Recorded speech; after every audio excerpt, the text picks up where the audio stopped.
De volta com o segundo bloco do Assembleia Debate. Se você chegou agora, os nossos convidados analisam as consequências da eleição de Donald Trump para o mundo e para o Brasil. No primeiro bloco, a gente já adiantou algumas das propostas do novo presidente. Vamos ver o resumo delas. Trump pretende se afastar de parceiros comerciais como a China, forçando maior intensificação de padrões internacionais, trabalhistas e ambientais. Promete uma política mais protecionista para a indústria americana. Ainda sobre economia, pretende reduzir o imposto sobre empresas e, para o cidadão, criar um código de imposto mais simples. Donald Trump quer que as mesquitas nos Estados Unidos sejam vigiadas. Afirmou muitas vezes durante a campanha que nenhum outro seria mais duro na luta contra o Estado Islâmico. Para isso, ele enfraqueceria os extremistas, cortando o acesso ao petróleo. Estima-se que 11 milhões de ilegais estejam vivendo nos Estados Unidos. O novo presidente diz que todos serão deportados, o que custaria, segundo a BBC, cerca de 114 bilhões de dólares. Imigrantes sírios que buscam asilo nos Estados Unidos também seriam mandados de volta para casa. A promessa é de construir um muro separando os Estados Unidos do México e que esse muro seria pago pelos próprios mexicanos. Trump é favorável ao porte de armas de fogo, deixando a decisão a critério de cada americano. Também se opõe a ampliar a verificação de antecedentes criminais antes de autorizar venda e porte de armas. Donald Trump diz ser favorável a revogar o programa de saúde criado pelo presidente Obama, que amplia o número de americanos atendidos por planos de saúde, mas, ao mesmo tempo, diz que todo mundo tem que ser coberto pelo sistema. Bom, a gente comentava aqui no intervalo como que o Donald Trump conseguiu ganhar uma eleição com propostas tão arrojadas, né, tão diferentes de tudo que a gente já ouviu, né, em termos de política. Eu queria passar para o professor Gilberto, só para a gente arrematar essa questão da relação das consequências para o Brasil, principalmente na economia, que é o que nos afeta diretamente, da eleição do Donald Trump. A gente tem aqui um dado de que o Banco Central de lá iria reagir, né, e aumentar os juros americanos. Com isso, o Brasil já a expectativa de crescimento menor do que o que já foi anunciado. Era de 1,6% do PIB em 2017, passando para 1%. O professor Gilberto pode explicar para a gente melhor as consequências disso para o cidadão brasileiro. O que acontece é que uma das propostas que o Trump fez é uma proposta de uma política fiscal mais expansionista, ou seja, ele promoveria um corte de impostos. Esse corte de impostos ele tem um viés, porque ele já prometeu que vai cortar impostos para empresas e para níveis de renda mais altos. Isso ampliaria o déficit público americano. Ele também está prometendo gastar mais em infraestrutura, etc., como uma forma de recuperar empregos e estimular a economia. E aí o Banco Central americano, como contrapartida a isso, teria uma tendência a elevar os juros. E a elevação dos juros americanos, ela sinaliza, né, uma elevação dos juros em outros lugares, né, porque basicamente a elevação dos juros americanos faz com que, para que capitais venham para o Brasil, a gente também precisa remunerá-los melhor, num certo sentido. Então, a partir do momento em que a taxa de juros americana sobe, a taxa de juros de outros lugares, como o Brasil, tende também a subir. E, obviamente, isso tem um efeito negativo sobre a performance da economia, né, o nível de atividade, etc. O que, para nós, é muito complicado, porque a nossa economia já está em recessão há algum tempo. Então, a nossa perspectiva de recuperação ela fica pior, né? Já se esperava há algum tempo, já tem se discutido em que momento o Banco Central americano vai voltar a subir a taxa de juros, porque ele tem feito uma política de taxa de juros muito baixa, não só o Banco Central americano, mas o Banco Central europeu também, e outros grandes bancos centrais do mundo.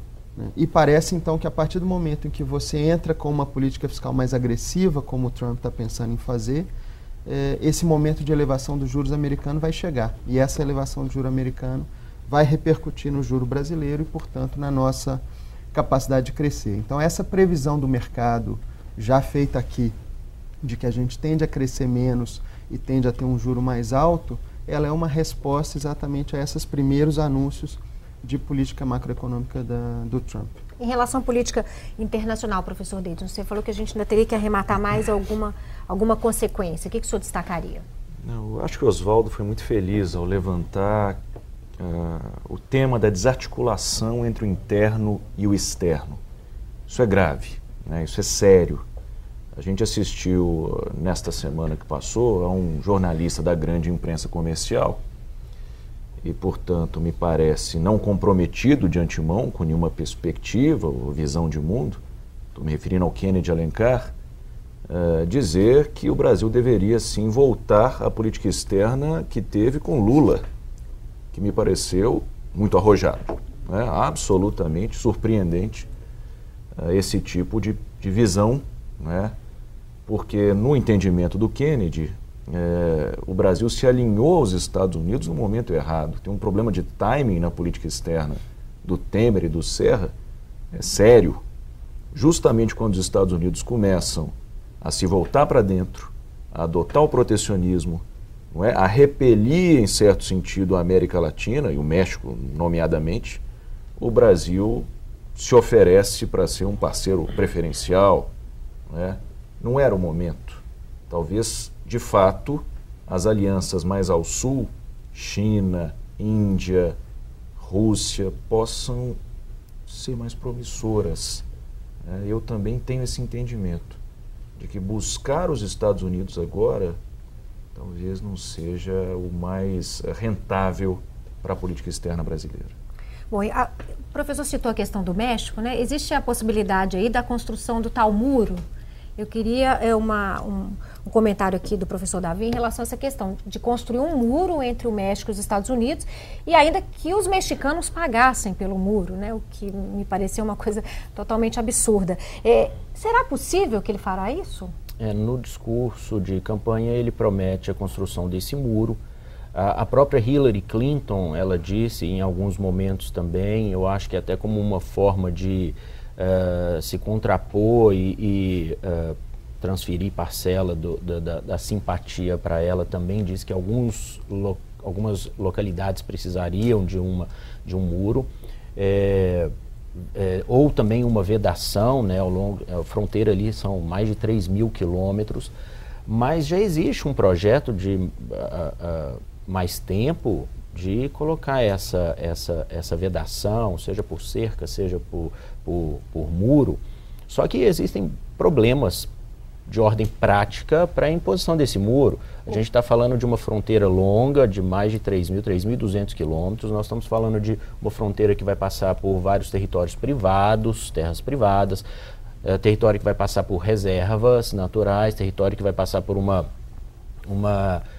planície cheia do Rio Grande, que é de difícil construção.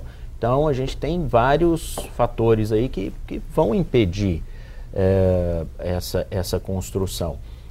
Se eu não me engano, eu acho que essa fala de transferir para os mexicanos o próprio pagamento do muro já foi até amenizada. Não vou dar uma certeza, mas penso que isso já foi até amenizada. E fora que o custo dessa construção é caríssimo. Os trechos de que já existe uma construção custaram mais do previsto. Então, estimativas aí variam muito com relação a simples vedações por cercas ou muros, mas existem esses fatores de ordem prática que vão, a meu ver, impedir ou complicar que o discurso dele se transforme em prática. Essa questão da imigração foi muito falada, né? Até para surpresa dos nossos convidados aqui, o Trump ter ganho num país em que há muito estrangeiro, há muito imigrante. Eu li essa semana que parece que está até aumentando o número de imigrantes ilegais entrando nos Estados Unidos antes da eleição do Trump, já para que depois, né, já a pessoa já fique lá, independentemente da questão de como que vai ser. Ele já anunciou que vai deportar 3 milhões, são cerca de 11 milhões. Também tem um custo. O que o professor Oswaldo pode nos falar sobre fazer essa análise em relação aos imigrantes? Essa história de muro tem ganhado eleições em vários lugares do mundo, né? Quanto mais você apresenta a proposta da construção de muros e quanto mais altos parece que os partidos recebem mais votos, não é mesmo? Essa história de muro já ganhou eleição na Hungria, a história de muro ganhou eleição na Polônia, quase ganhou eleições na Suíça, não é mesmo? Então, a Angela Merkel vive uma situação difícil, muito difícil. O declínio de Angela Merkel não significa a ascensão do SPD, não significa a ascensão do Partido Social Democrata alemão, que está no gabinete com Angela Merkel, muito provavelmente com partidos nacionalistas alemães. Nós já sabemos, não é? Quais são os problemas quando há um aumento do nacionalismo na Germânia, né, na Alemanha. Então isso traz uma série de apreensões para a Europa como um todo, né? No caso dos Estados Unidos, é bom lembrarmos, né, além do debate sobre o muro, houve o debate no passado, muito pouco refletido, seja no ambiente político, jornalístico ou acadêmico, que foi da militarização da fronteira. Porque a fronteira era mantida pela Polícia Federal dos americanos, né? Depois, no governo Bush, houve a ideia de poder militarizar a fronteira. A fronteira hoje já é militarizada, as Forças Armadas dos Estados Unidos hoje é que fazem a vigilância na fronteira com o México. Isso trouxe uma série de problemas, por isso que aumentou muito a quantidade de imigrantes mortos na fronteira. E essa indústria, que inclusive pega o Brasil e também Minas Gerais, de poder entrar através do México, aumentando muito o risco e aumentando muito o bilhete, o prêmio daqueles que levam esses estrangeiros para dentro do território americano. Se isso realmente se concretiza, se houver a deportação de 3 milhões, pode ter problemas econômicos seríssimos. Não é só um problema da administração, porque, afinal de contas, não há um estado de bem-estar como na Europa para os americanos. No caso, os americanos despendem menos, na média, do que os europeus no que diz respeito à manutenção de todas as levas de imigrantes vindas de todos os lugares do mundo. No caso, por exemplo, do Reino Unido, mesmo que haja um estado de bem-estar limitado, há mais dispêndios do que no caso lá dos americanos. Então, tem um problema econômico também que pode significar um problema no que diz respeito à arrecadação de impostos, mas um problema mais sério, porque sinaliza para um novo nacionalismo. Sinaliza a ideia de que as fronteiras, que até esse período recente tinham relevância, mas que eram menos importantes do que aquilo que nos une, né, aquilo que une os estados do mundo, os cidadãos, né, os indivíduos do mundo, de que há aí um aumento bastante grande do aumento daquilo que as fronteiras representam, mas com uma relação intensa com a intolerância, né, com uma relação intensa com o nacionalismo, com uma relação intensa com a anti-institucionalização dos problemas do mundo, que há uma diminuição do poder das Nações Unidas, dos regimes internacionais, do direito internacional público e de tudo aquilo que erigiu, que construiu as relações internacionais desse mundo liberal. O que nós estamos vendo, não é? É o declínio de um mundo liberal, o declínio do mundo da Segunda Guerra Mundial, do pós-Segunda Guerra Mundial, que colocou no centro os Estados Unidos, é bom lembrarmos. Se esse regime beneficiou alguém, beneficiou os Estados Unidos. E se nós estamos vendo aí o declínio desse regime, muito provavelmente veremos a ascensão de outros estados, como a China, como a Índia, e talvez, quem sabe, se nós mudarmos a nossa política externa, a ascensão do país, do Brasil. Eu queria passar para o lado de cá para a gente continuar falando dessa questão da imigração. E o professor falou de uma palavra mágica, né, que é a questão da intolerância. A gente viu na reportagem que o Donald Trump anunciou que poderia vigiar as mesquitas, que vai ser duro com o Estado Islâmico.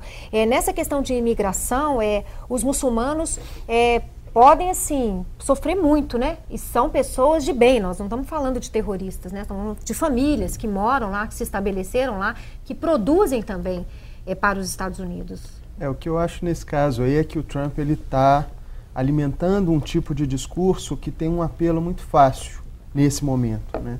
É um discurso que encaixa dentro dessa ideia de nacionalismo, né, mas com um foco mais específico por conta da visibilidade que essa questão dos muçulmanos tem, né, principalmente com a ascensão do Estado Islâmico.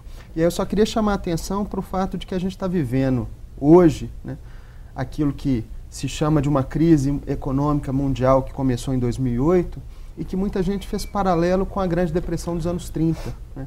E é curioso que exatamente nos anos 30, num período de dificuldades econômicas graves, a gente viu a ascensão de regimes nacionalistas totalitários. E parece que tem uma história um pouco se repetindo, guardadas as proporções, né? Parece que nos momentos de prosperidade econômica é mais fácil para as sociedades ser tolerante, enfim, né, se relacionar mutuamente, ser aberto, etc. Quando não falta dinheiro, então, quando falta dinheiro, a gente radicaliza, o mundo radicaliza. A gente tem visto isso, mesmo no Brasil. né? A nossa crise política aqui, ela se agudizou a partir do momento em que a economia desacelerou. O professor quer complementar? Eu acho um ponto formidável esse do que o Gilberto trouxe para o debate, porque a gente está vivendo uma crise econômica ainda, né? Ainda vivemos o rescaldo daquela crise deslanchada em 2008, das hipotecas americanas, né? Do subprime, do Lehman Brothers, bancos quebrando. E agora parece-me também, alinhado ao que o Gilberto disse, que a gente entra num momento de corrosão de regimes políticos, né? Então é uma segunda fase, e que tardiamente a política começa a ser afetada pela economia. Parece que resistiu em um dado momento, por algum instante a gente conseguiu se blindar e blindar as instituições políticas, mas o que a gente viu neste ano acho que dá insumos para uma conclusão que é de que a política não está blindada, não. Né? O Brexit lá no Reino Unido e a saída da Inglaterra da União Europeia, agora a vitória de Trump, desafiando as instituições, né? Porque eu acho que esse é o ponto. Problemas na América Latina, problemas na Ásia, quanto a instituições democráticas, a constitucionalidade, quer dizer, as instituições começam a ser colocadas em xeque, e talvez como um efeito tardio da crise de 2008. Né? A economia começa a ameaçar a política. Pois é, a gente já está caminhando para o final, e acho que essa análise de instituições fracas, eu acho que a gente poderia trazer um pouquinho para o Brasil, só para a gente finalizar, para quem está em casa entender, o risco que se corre de ter tido o Donald Trump nos Estados Unidos. O Bolsonaro já anunciou que em 2018 pode se candidatar. Ele é de direita e também tão radical quanto. Quem se habilita a falar dessa possibilidade e o que pode servir essa análise aqui para o Brasil? De tanto nós falarmos, né, das tecnologias disruptivas, agora parece que nós temos uma política disruptiva, né?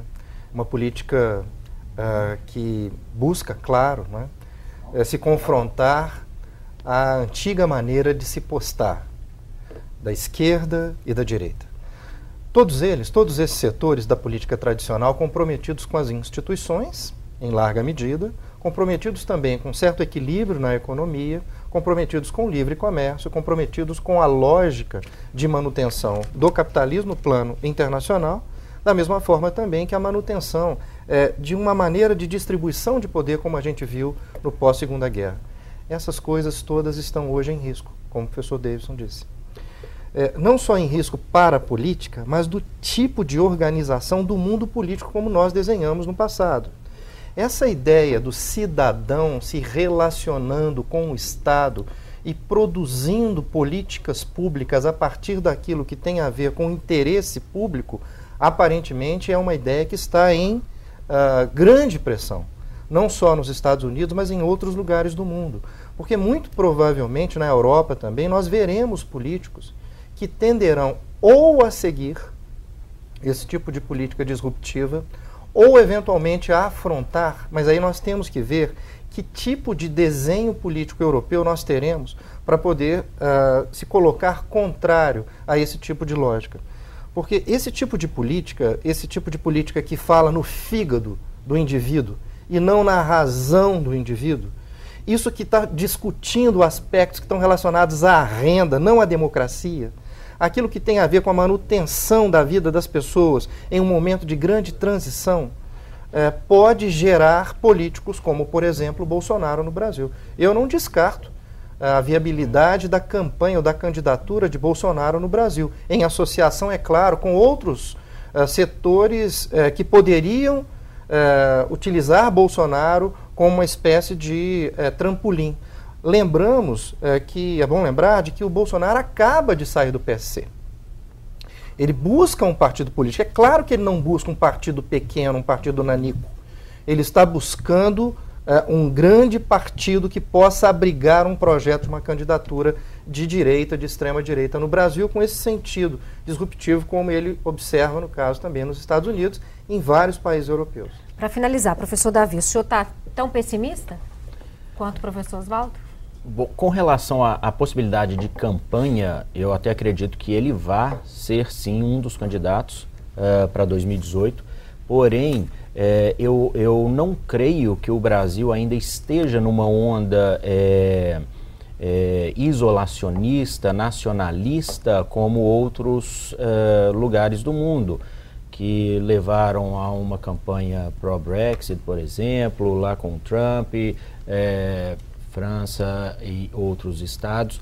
Eu até creio que o Bolsonaro ele tem uma certa representatividade, mas é uma parcela que ainda no Brasil não é uma parcela tão grande da população. Eu acredito que ele vai ficar ali nos 10%.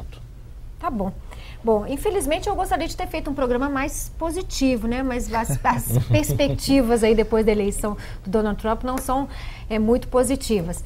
O Assembleia Debate fica por aqui. Queria muito agradecer a presença dos professores. Muito obrigada pela sua audiência. A gente se vê no nosso próximo encontro. Até lá.